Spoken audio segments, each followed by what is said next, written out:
a little spontaneous Bhagavad Gita class from Bhagavad Gita 110. So I'll just read the Sanskrit. Aparyaptam tadashmakam balam Bhīṣma virakshitam paryaptam tvimdam yetesham balam Bhīma virakshitam. So synonyms: aparyaptam, immeasurable; tat, that; asmakam, of ours; balam, strength; Bhīṣma, by grandfather Bhishma; abhirakshitam, perfectly protected; paryaptam, limited; two, but; idam, all this; etesham, of the Pandavas; balam, strength; Bhīma, by Bhīma; abhirakshitam, carefully protected. So who is speaking, by the way? Yeah, exactly. Our strength is immeasurable and we are perfectly protected by grandfather Bhishma, whereas the strength of the Pandavas, carefully protected by Bhīma, is limited. So if you think this is a little funny that almost similar sounding names are there, you know, this is by intention. Because it's kind of play on, it's kind of a word play, yeah?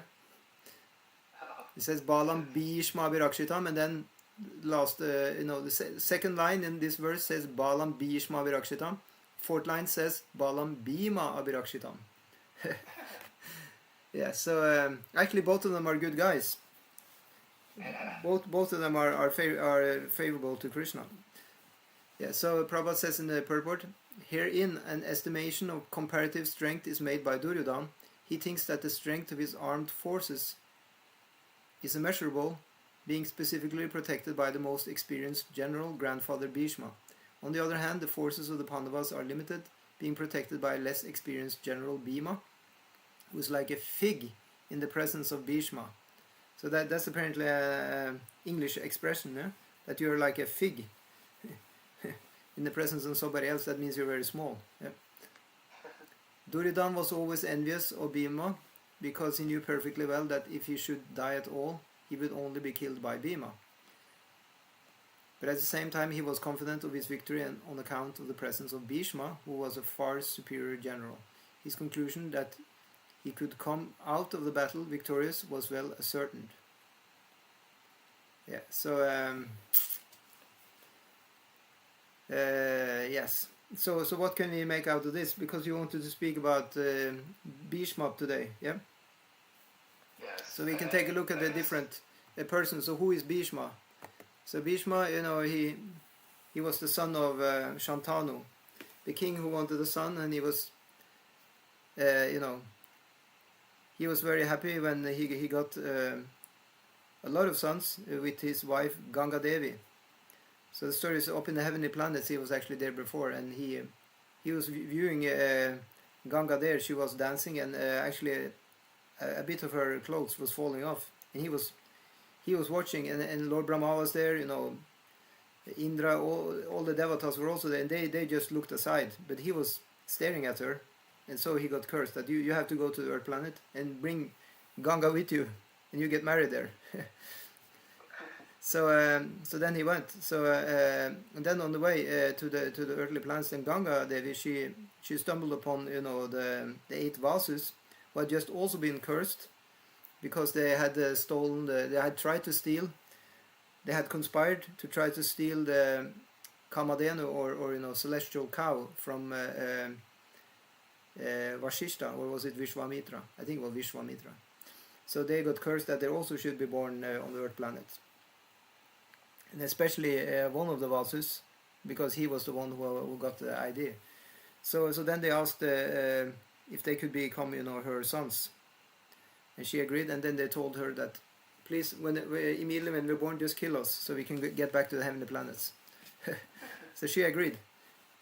So she had motherly affection for him immediately. So then, on the earthly planet, then this demigod, I forgot his name, he got born as Shantanu, and he was king of the whole earth.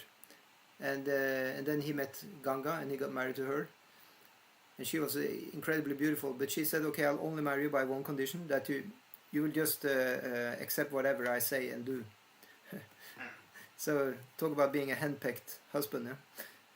So they got a child, got the first son, and she was just going down to the Ganga, because the Ganga was also there. and she drowned, the first son, and he was like, okay. And then again he got a son, and again she drowned the son, and like the 7 sons got drowned in a way. And of course Shantanu was very depressed. He wanted a son. Every king wants a son, because the son is supposed to become the next king. It has to be a bloodline for this Kshatriya business to work. Yeah. So then the 8th son was born, and again she was going down as usual to drown it. And then Shantanu was stopping her. You mad woman, what the hell are you doing? And she said, okay, so now you're opposing me, I'll leave. But at least he saved his son, and he called that son, I think he called him Devavrata. Yeah. And later, so then he lost his wife. I mean, Ganga, she left, but at least he had a son. He loved his son very much. And then later on, Shantanu fell in love with a fisherwoman, and he wanted to marry her. But then the father of the fisher lady, he said, okay, but then that son should be the next king. But Shantanu wanted Devavrata or Bhishma to be the next king. But Bhishma himself, he then said, no, it's okay. You can marry, the fisher lady, and I will promise that I will not be getting married. So, I will not be the next king. I will, just stay a brahmachari forever. Yeah. And because he did that vow, then, the happiness of Shantanu was very great, and he blessed his son that you will not die by anything. Only when you yourself will die, you will die. Yep. You cannot be killed by nobody. Only when you choose yourself to die, you will die. So in that way, Bhishma Dev, who was an extremely strong warrior, nobody could kill him. They could just shoot arrows through him like anything. Like you see on the picture, yeah? He's lying on a bed of arrows, right?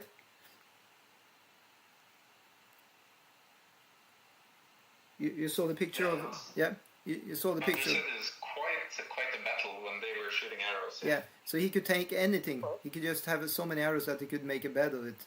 And he's lying there in the air. I'm just on the phone, so I can't see what's on YouTube. Oh, it's okay. I'm just trying to explain the thumbnail is showing Bhishma Dev lying on a bed of arrows. So, I mean, at the battlefield, he decided to call it a day when he had been shot so much that he was just walking like he was a walking bunch of arrows, basically. So he just decided to, okay, I think I will die anyway, because it was also the end of the Kurukshetra war. It lasted for 18 days. 18 million people got killed also. And you have the Bhagavatam, which are 18 chapters. So there were the 18, I forgot what it's significant for some reason. So he figured that, I think I'll voluntarily now die. But after, the war, then Yudhishthir and other Pandavas, especially Yudhishthir, he was very sad because he had partaken in such a, terrible war. So Krishna said, you can become more, relieved if you talk with Bhishma Deva, because Bhishma Deva was expert in Dharma, all the laws of the universe, how to act properly. So then he sits and he talks, he asks questions to Bhishma Deva while he's lying on the bed of arrows. And the talk is just going on for half of the Mahabharata. He's just Bhishma speaking. So Bhishma is a very, significant character. Yeah. And sometimes Bhishma, he became thirsty, and then Arjuna, he was shooting down with a special mantra, arrow in the ground, and then water came out. So in some pictures you see a stream of water is going into Bhishma's mouth while he's speaking, the laws of Dharma to Yudhishthir.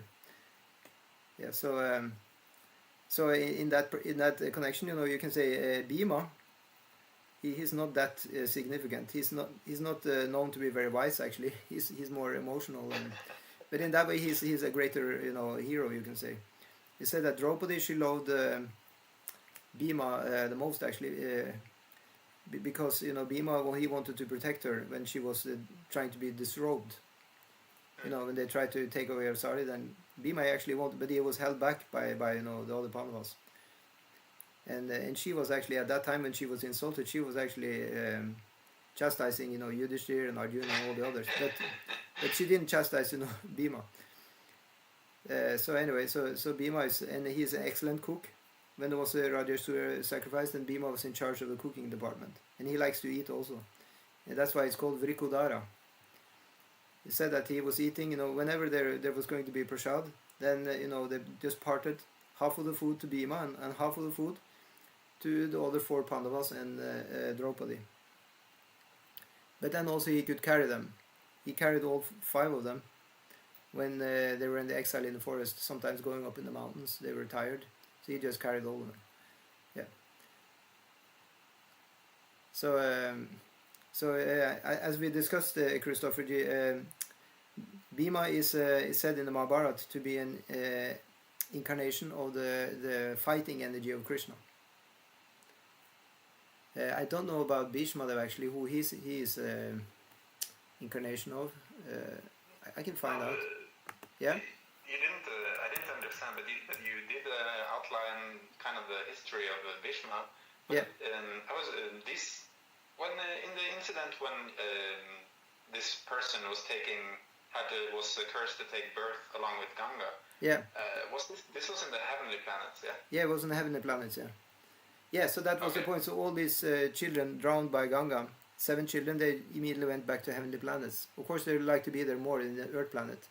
And that's why it's considered a curse for those in heaven to come to the Earth.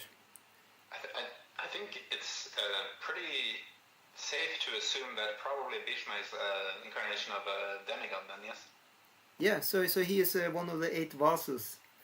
That's the point. The whole story is told in Mahabharata. So he was the one who actually had the bad idea to to steal the Surabhi, wish-fulfilling cow, Kamadhenu, from Vashishta. Oh, Bhima? Yeah. I mean, Bhīṣma. Then he had a different name. Oh, So I didn't think these were the same characters, but... No, he was a Vasu before. Vasus are demigods in charge of the elements. Right. So he was one of the Vasus.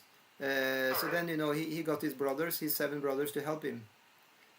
Yeah, so his name was Dew. Yeah, D.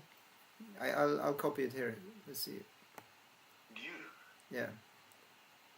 So so he was enjoying himself in the heavenly planets with his wife, and then the wife saw this fantastic nice cow, and then say her name Dew, one of the 8 vases. Oh. Yeah. So the wife saw that, and she asked her husband, please can you get this cow for me? Because the cow can give everything you want. It can give you jewels and money and a whole army, whatever, and milk, of course. So he tried to steal it alone first, and no, with his brothers. He just got his brothers to conspire with him.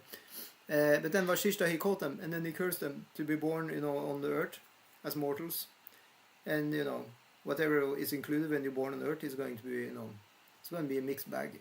In heaven, you're enjoying most of the time, but not on earth. So in that way, they were pleading to Vashishta, please, excuse us. And then Vashishta says, yeah, you can be liberated immediately after you're born. And then they saw Ganga Devi, and Ganga Devi, she agreed to take that role as their mother. Yeah, because she was just also cursed, so there's no problem. Yeah, so yeah. So anyway. It's okay. I mean, it's so funny. It's just you had a little incident happen and you just get cursed, Yeah, and actually, how was the story again? Actually, I think the story was that actually in the beginning, Ganga, she actually left with the 8th son, actually, Devavrata, which she didn't kill, but she actually went with him. But then later on, because I saw the movie, I saw the Mahabharata movie, I mean the serial, I remember that. She took him with him, and then Bhishma there, he was trained up in higher lokas, like in the heavenly realm. He was trained up by sages how to shoot the arrow, how to ride the elephant, and he was trained up in the shastra and everything. So it said, that the dandaniti or the rules of the king, a great deal of Dharma is about the king's duties, because the king is supposed to know everything about Dharma, because he's supposed to uphold the Dharma on earth. He's a representative of Dharmaraj, actually, so he has the dandanit, he has the scepter. So this kind of scepter of the king is representing, the rod of punishment, which originally belongs to Dharma personified, or Yamaraj. but he is kind of Yamaraja representative on earth. Yeah.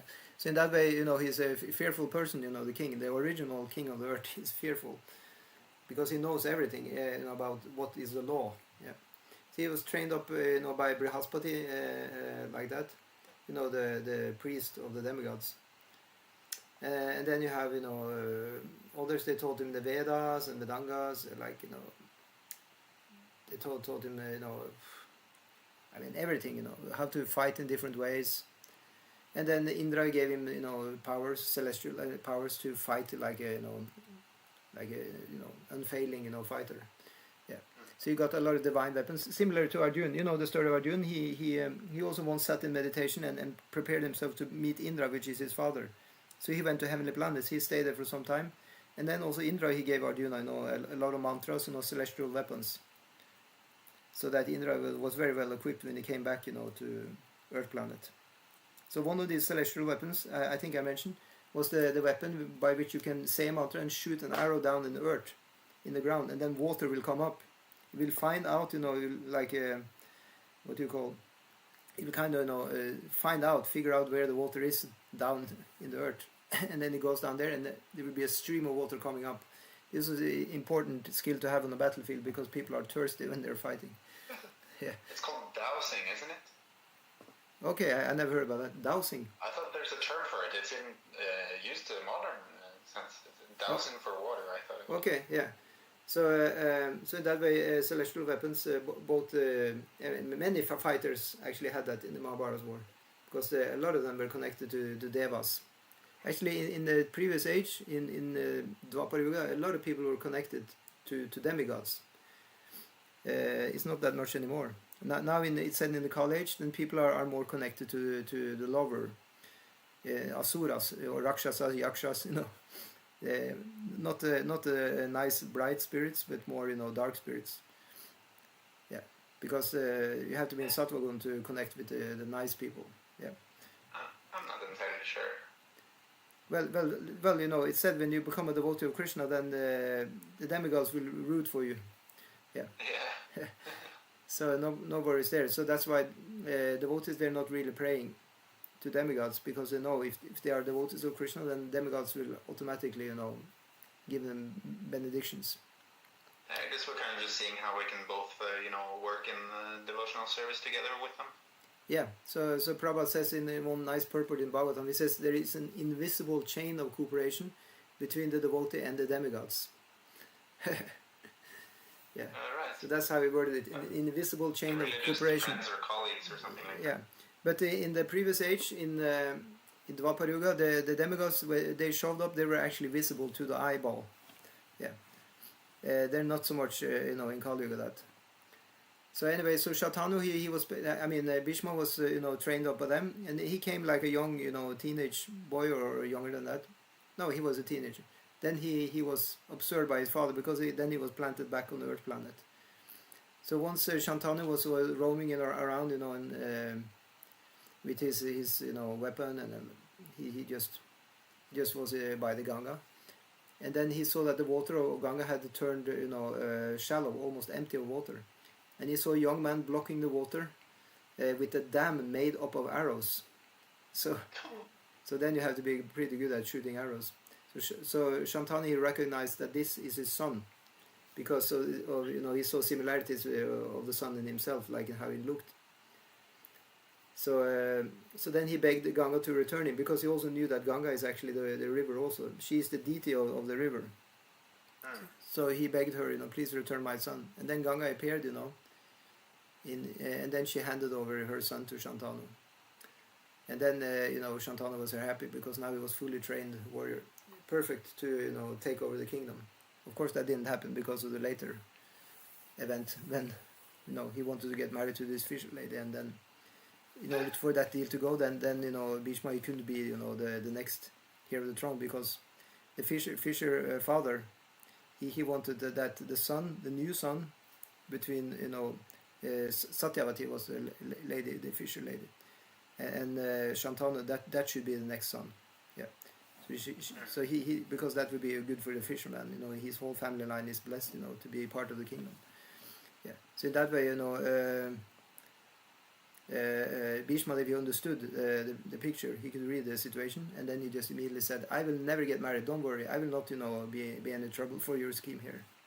Yeah, and because he said that, he was then after that he was called Bhīṣma Deva. Bhishma means like fearful. Yeah, when you hear his name, when you hear about that man, you become afraid. Yeah, because he had put such a terrible vow, frightful vow, to be a brahmachari, especially for a king. That's a very unknown thing to do, because no kings is a brahmachari. It said that the king shouldn't be a brahmachari, really, a kshatriya. It's not part of their it's not part of their protocol. So anyway, I mean, of course, all our brahmacharis, when they're trained up in the young age, that is of course there. When they go to school, everybody are brahmachari. But to be a lifelong brahmachari or a sannyas, that's not for a kshatriya, that's for a brahmana. Yeah. So anyway, Bhishma Devi he did, and that's why it was called then Bhishma Deva. And it's similar. You have Bhīma. Bhīma also comes from the Bhi word, which means fear. Yeah, Bhaya. You heard the word Bhaya? Yeah. So Bhi also means to be fearful. So both of them mean. So both these two names are very similar. They actually mean the same thing. Bhishma and Bhishma Deva and Bhīma or Sena or Bhīma and Bhishma. They mean the same thing actually. That's the same meaning. These two names. Bhīma written with B-H-I? Yeah. Or is it just Bhishma? B-H-I. Yeah. So it's the same root word. Okay. Of these two names. So in that way, the meaning of their name are similar. Yeah. But usually, in order to tell them apart, the authors and acharyas are calling them Bhīma Sena. Sena means a warrior, or rather like a leader of the army. Yeah. So in that way, he's a warrior, and then the other one is called Bhishma Deva, because he's more of a deva because his connection with his mother Ganga. Yeah. Yeah. So anyway, back to the point, or was there a point before this? You just started speaking the history of his birth, and Yeah. So there was a conclusion here that he would come out of the battle victorious. So he concluded here by this verse that he would win. But of course that was he forgot one thing in the equation, that is that Krishna is on the side of Bhīma. He was not actually on the side of Bhishma, and I'll tell you a story about that. And that's because at one point Bhishma, the great son of Shantanu and Ganga, he broke actually Dharma, although he's the expert in Dharma. He broke Dharma at one point, and you know how he did that? Bhishma? Yeah, Bhishma, he broke Dharma. And that's why Krishna was no longer on his side, and Krishna is going to fight him on the battlefield. You know the famous situation. Yeah, I know this story. Krishna is going to pull, the Kshatriya wheel, and he's going to attack Bhishma Deva. Because this is a very important teaching for all of us. It has been explained like that. That you see, both of them are devotees, right? Bhīma is a devotee, and Bhishma is also a devotee, but Bhīma, he never broke Dharma. He was always following Dharma, the law of the universe. He always did his duty. But Bhishma, he once broke his duty, and that's why he's going to be now on the other side of the world. He's going to be attacked by Krishna. So the teaching is that even though we are devotees, we have to still follow the laws here in the material world, the Dharma, because Krishna has made the Dharma. If you don't do that, of course you don't need to follow, but if you don't do, then Krishna will attack us. He will come in the wheel in his hand and attack. What was his offense? What did he do? Well, he joined Duryodhan. Duryodhan was the demon. Yeah, he associated with the demon, and because of that, he got implicated. Yeah, so there was some kind of, it was, as far as I understand, a little bit of a gradual development.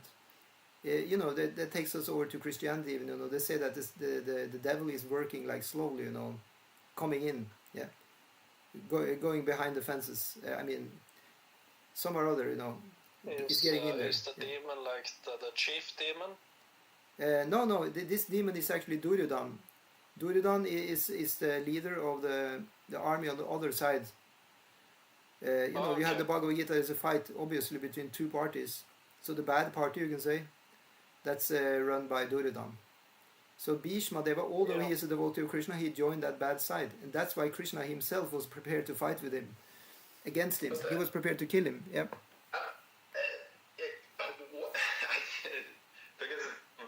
You see, the symbolism is very clear. I'll tell you, the symbolism is extremely clear, because you see what is the weapon Krishna is killing Bhishma Deva with, or he wants to kill him.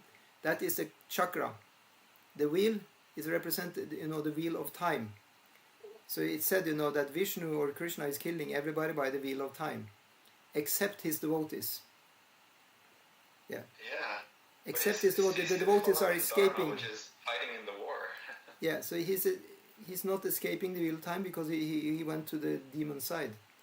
Yes, but Krishna was specifically not going to break his promise to Arjuna that just fight Arjuna and slay your enemy. You will not die in this battle. That is, yeah, I assure Krishna even he had promised not to fight, and he had promised that to Duryodhana. Up a weapon, but of course he's breaking his own promise before he's bringing his promise to Arjuna. So in that way, he was highlighting Arjuna as more important than Bhishma, because Arjuna he didn't break Dharma. He was very obedient.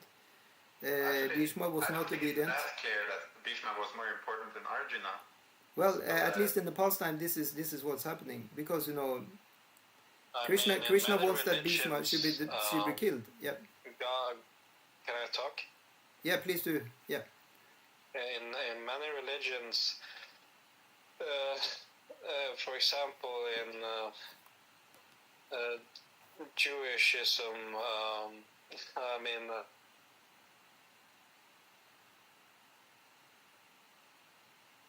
Judaism, yep.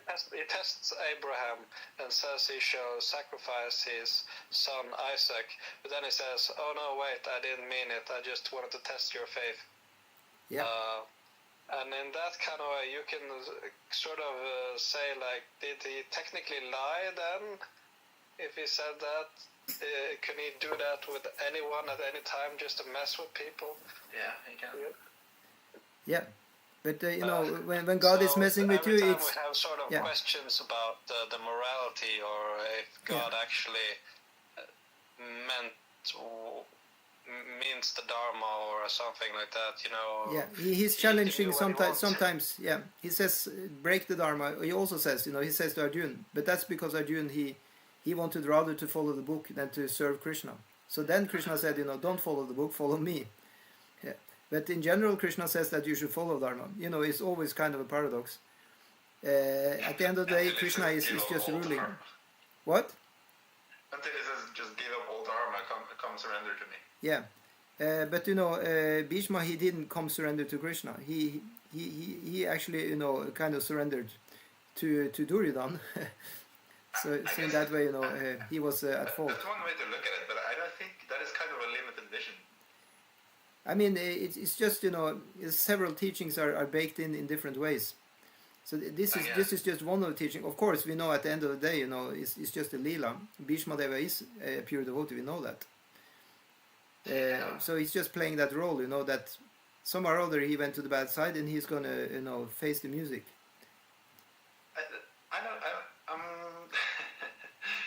It's okay, but I understand, but there's so many intricacies of the Leela. It's not really saying good and bad about this, especially some character like Bhishma. I think I don't really agree necessarily. No. I mean, it is no pain. You're going to fight with Krishna. You're going to have a good time, right? And actually, Bhishma he had that desire. That's also explained in Bhagavatam. Bhishma himself is describing that he had a secret desire to see Krishna shooting arrows in him. He had that was his desire. To see him, Krishna, as the charioteer, in the... Yeah, and then with blowing hair and beautiful, and then he would shoot arrows at him. He loved. He was, hoping to experience that. So the whole thing is cosmic, Compared with conjugal love, actually. It's cosmical, yeah. So in that way, there are so many sides of this. I just wanted to mention, because this is mentioned. So you have so many different ways to look. But the main thing with all this, you can say universal soap opera is for us to get something, you know, that we can, you know, digest. Yeah. What do you say, Daniel? It doesn't make sense?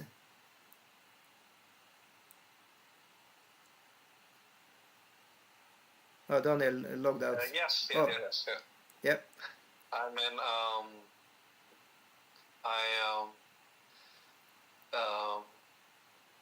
what was your explanation again? That some things are inconsistent because of we should follow God and not the universal law. No, I mean, at the end of the day, they are not different.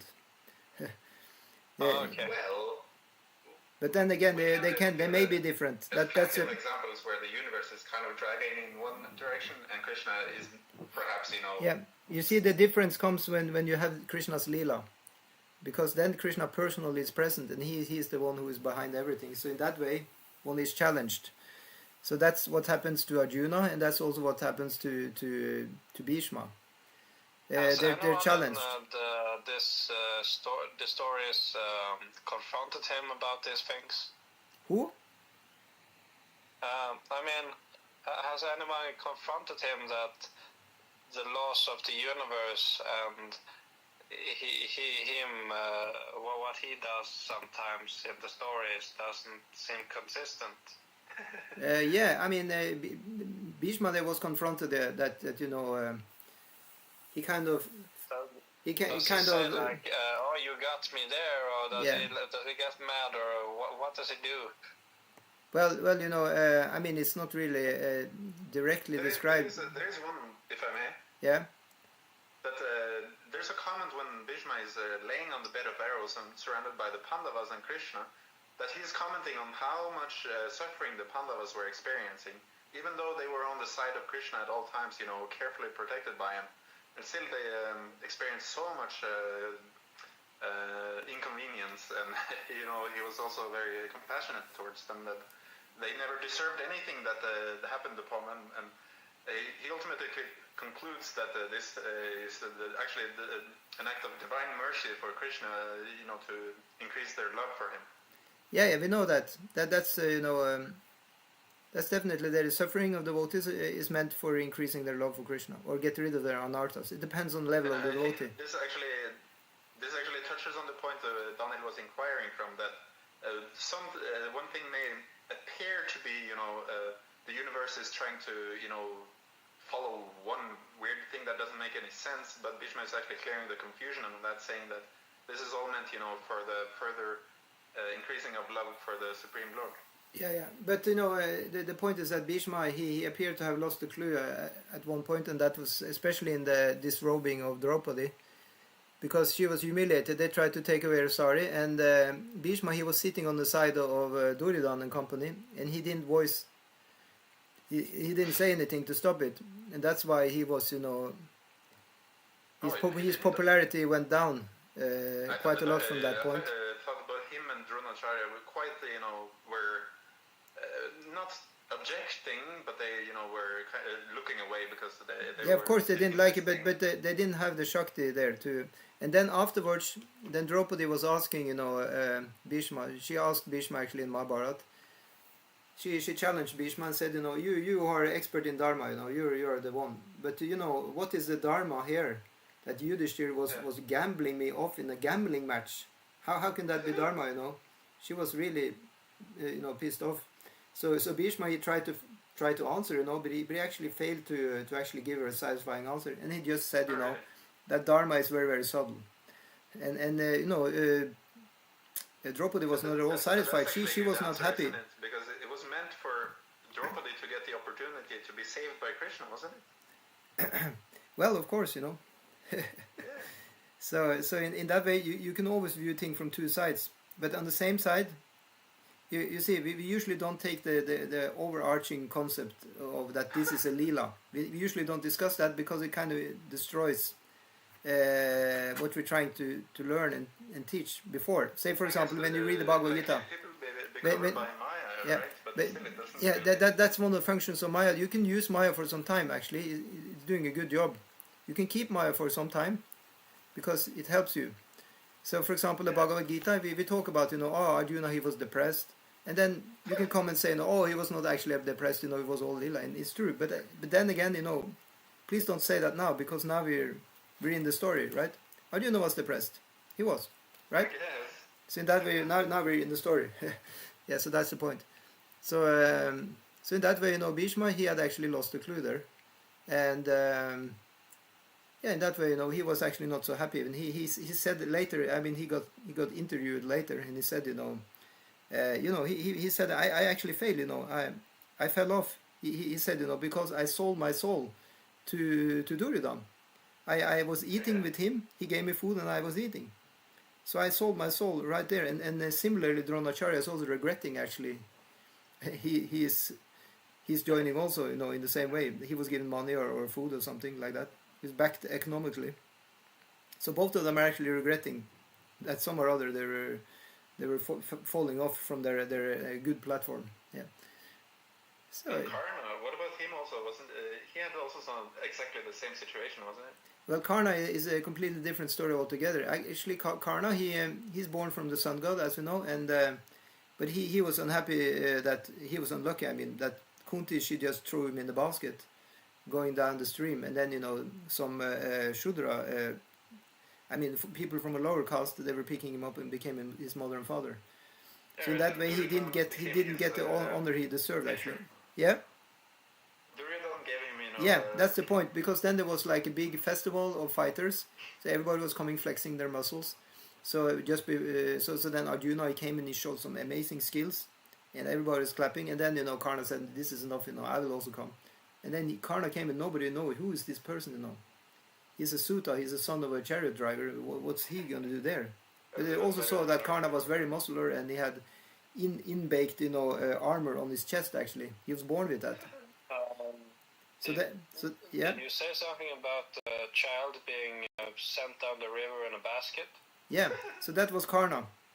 So you see, Kunti, she got some mantras because she was pleasing... this sage Dush. Because many of the stories from different religions, they sound alike, some of them. Yeah, I know this. I just thought about Moses when you. I know it's often said that, but actually I don't think there is a connection in that way, because I think back in the day this was very normal when somebody didn't want to have a child to just put it in a basket down the. Okay. That's how I think. Yeah. The river, Yeah. them down the river. Yeah, and somebody would pick them up. I think it was like many people who did that. It was not so rare. Yeah. And then I still maintain. I think that it's essentially, even though characters seem to have made a fault, lamenting for some past misdeed or something. Yeah. I still don't necessarily think there's a problem with the character. No, there's not. That's what makes the character interesting. Like in any good movie, right? You have usually the great hero. Yeah. He has some personal faults, and that's why he's so lovable. Because anyway, despite his personal mistakes, he's still making it at the end of the day. It depends on the character, really. If it fits for the character, it makes them more lovable. Yeah, but I mean, otherwise it would be a completely flat movie. If a person is completely perfect. I mean, often you kind of fall in love with the character if you see that they have one intention and then it doesn't always work out the way they want. But you, as an audience member, you understand that they have a good intention. Exactly. Right. That's the point. So in that way, that keeps us very interested in what's happening in the life of that character, because it's not going so smooth, right? So you're really rooting for him through the whole movie, and in that way, yeah. Yeah, so in the same way we have here, you can say, but I mean, it's different anyway, what is going on here. But Karna is actually one of these, which actually many people love. And many Hindus, they like Karna because he's a kind of, lovable character, actually. He's kind of unlucky. He actually is nice. There is one time he has some exchange with Krishna, and he actually says some nice prayers to Krishna, and he's behaving well with Krishna. So in that way, he's good. Yeah. But then when he's asked, after it's revealed for everybody, the Pandavas get to know eventually that he is actually their brother, because he was born by Kunti before. She got this mantra, she met the sun god and got Karna with the sun god. And later she called all the demigods and got the 5 Pandavas. So he's the 6th Pandava, Karna. So later on they tell him, Karna, you're actually our brother. Just give up, the war. Just come over to our camp. We'll give you a kingdom. There's no need to worry. But he says, no, I cannot do it, Karna says, because I made my promise to Duryodhana that I would be on his side. So that said, he's showing the real Kshatriya valor, because the real Kshatriya, he will never break his promise. That's also his Dharma, right? Yeah, truthfulness is extremely important for a Kshatriya, to keep your promise. But then on the other side, of course, Kshatriyas are also using diplomacy, and there is also sometimes lying. So it's kind of a paradox. But I think there's something extremely valuable in actually being a villain and still being a good character, isn't it? Yeah, that's the point. That's why Karna. People have written books about him. Right. He's very great. I mean, there was even a movie. I think the name of the movie is Karna. I mean, in India, of course. But he was still maintaining that. No, I cannot leave poor Duryodhana. Yeah, but and I can tell you also because I didn't finish the story. When there was this big festival, all the warriors were showing their skills, and then Karna also went in and he showed his skills, and everyone was like, they were impressed by his skills. But then again, you see the case consciousness was so big at that time, so they said, he's skilled, but anyway, he's just he's not he's actually not a kshatriya. He's just the son of a charioteer. I kind of got hung up on the holding your word.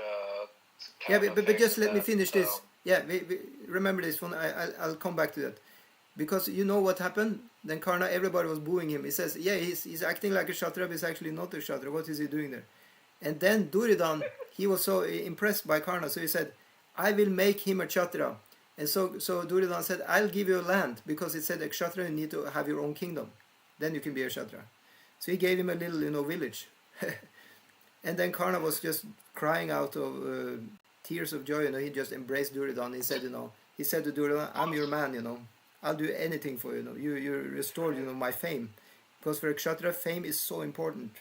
They have to be honored. They cannot take to be put down. They have this very great pride, actually. Okay, back to you, Daniel. What did you say?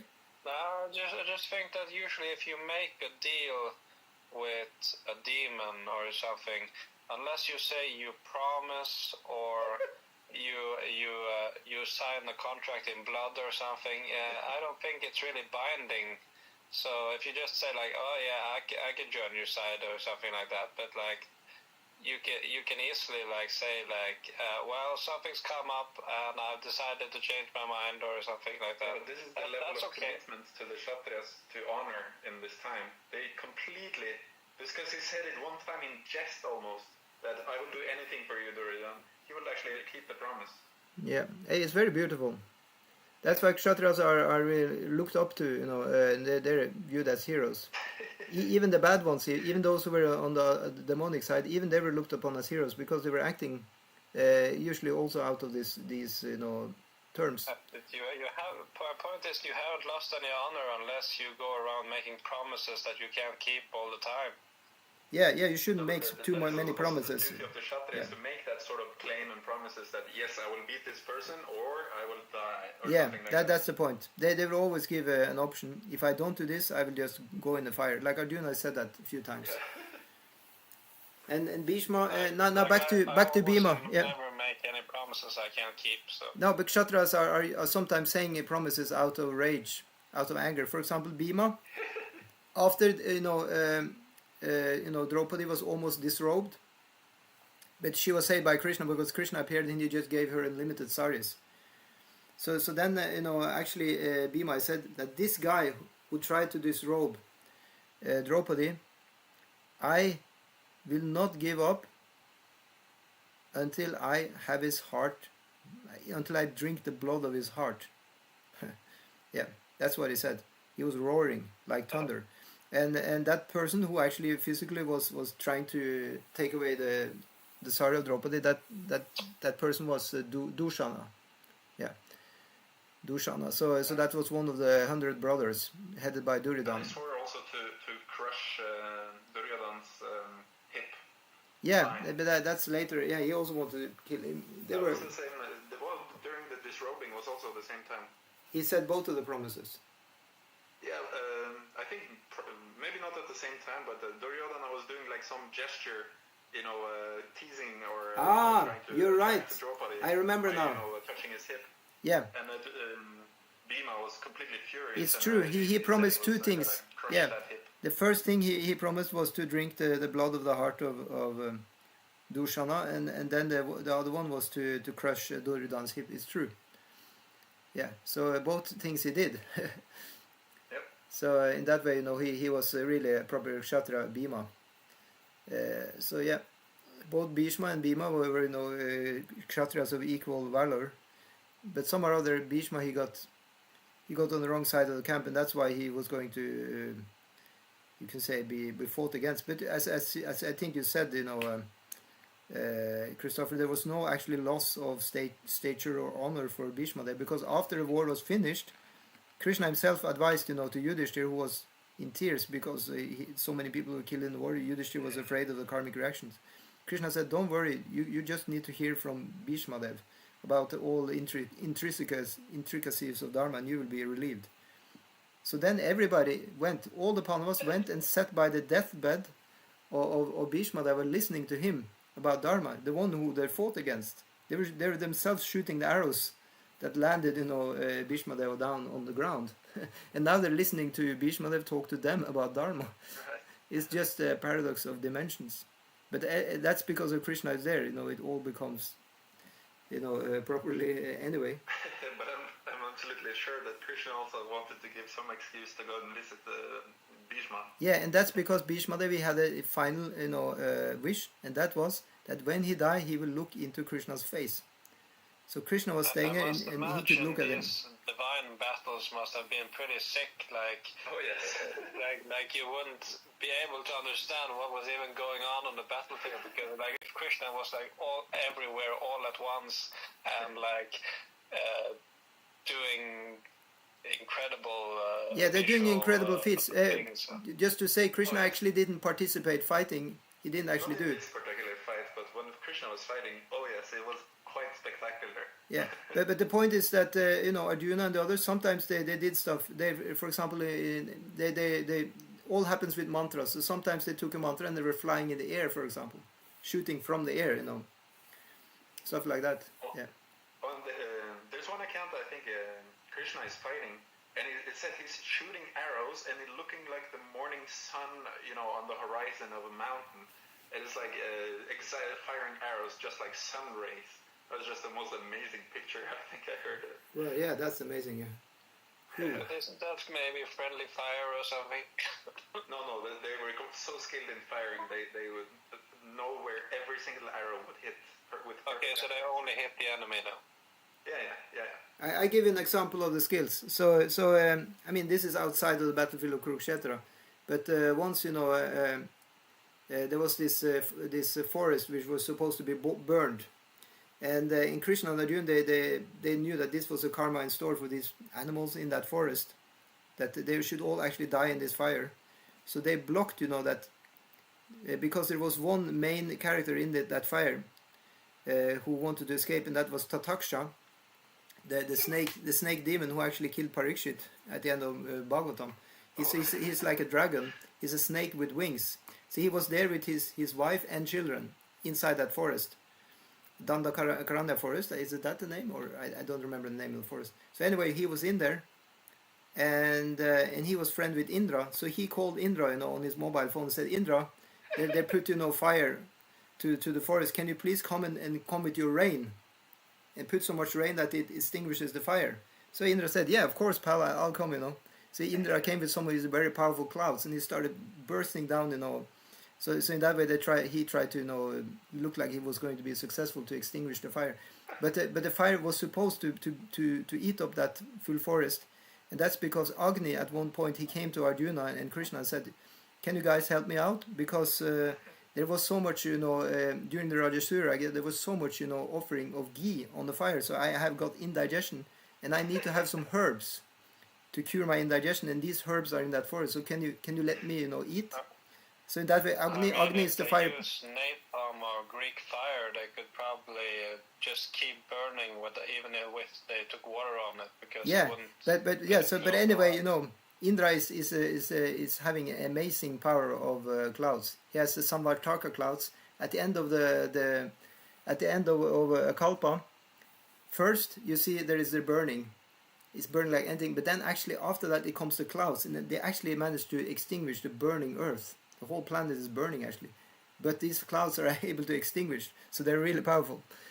So Agni was getting his stomach ache cured by eating all the herbs, as a fire. But then Indra tried to stop that because he wanted to save his friend the snake Tataksha. But then you know what Arjuna did? He was shooting arrows, so many arrows. He was covering like an umbrella the forest. Okay, so this is skill, and they were so tight, shots, so you couldn't be any water to penetrate. It's written in the Mahabharata, not one drop could penetrate.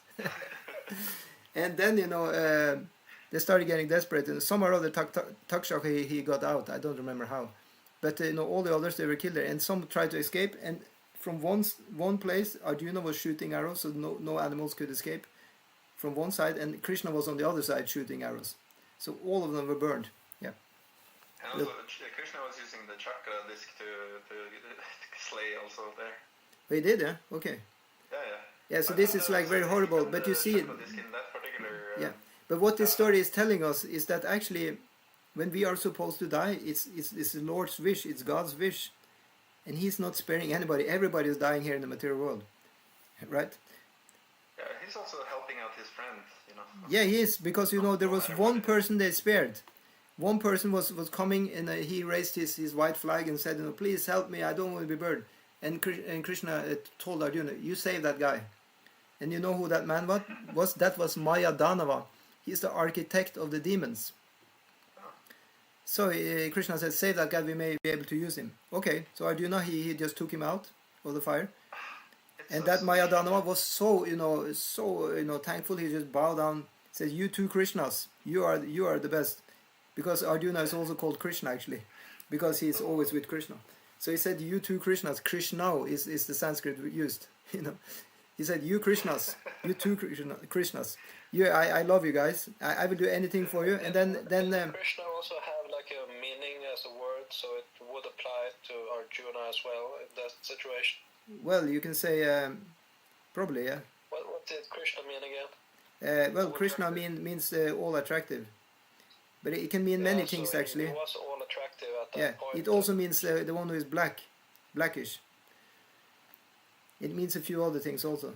So anyway, so then Krishna told Arjuna, just tell him that he should build your assembly house, because at that time this was before the gambling match. So still the Pandavas were actually ruling the world. So they were in the Prastha or Hastinapur, and so Mayadanva, he was building the nicest assembly house in history. Like you have Storting or something, where all the rulers are going.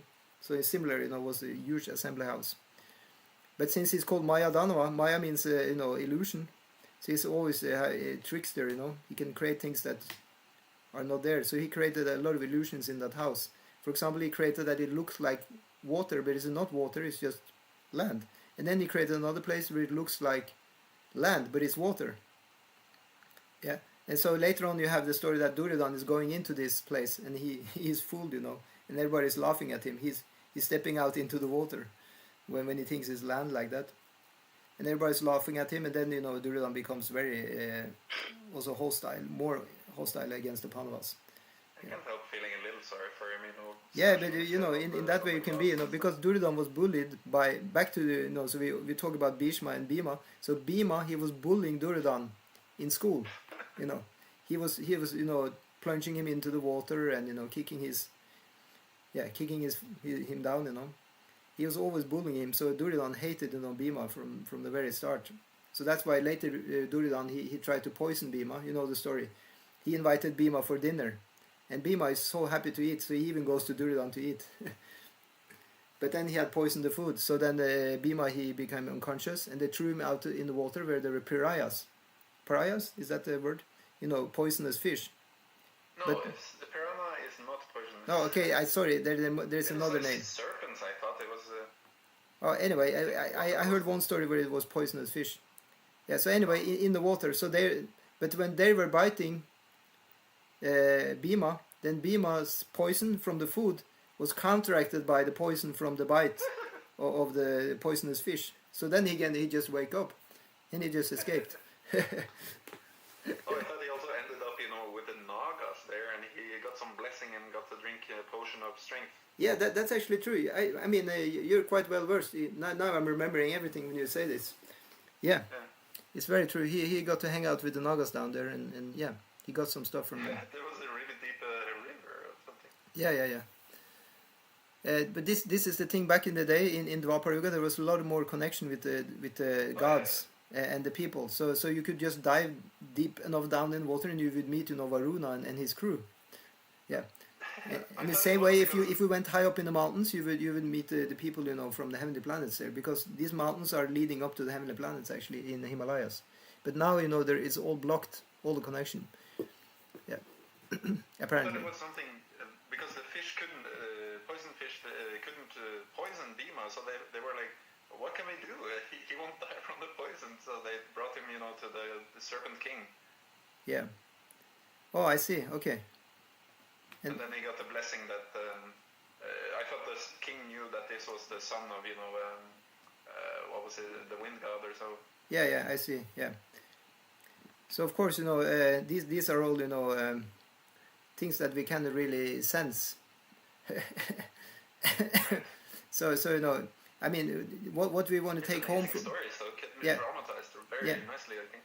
Yeah, they should be. I think Hollywood they actually tried to make Mahabharata. I heard that rumor like 10 years ago now, but then I didn't hear anything for many years. I think they tried and they actually didn't have enough special effects crew. But I'm pretty sure they're working on it in the background. It will take a lot of years. Wasn't it you who told me that the rendering is taking a whole lot of time?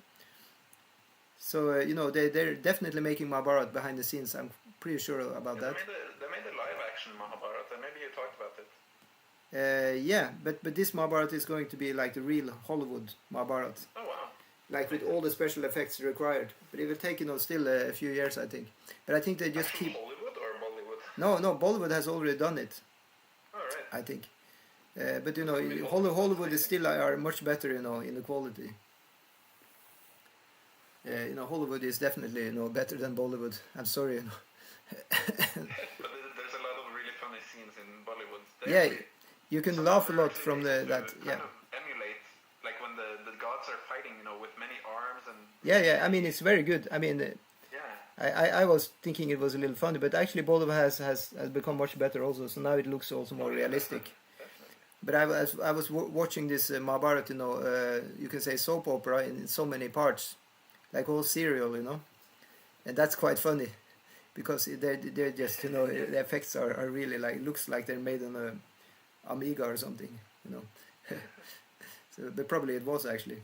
So anyway, because it was made in the early 90s or late 80s. Yeah. So anyway, so back to the what do you say, Daniel? Is there anything more? No.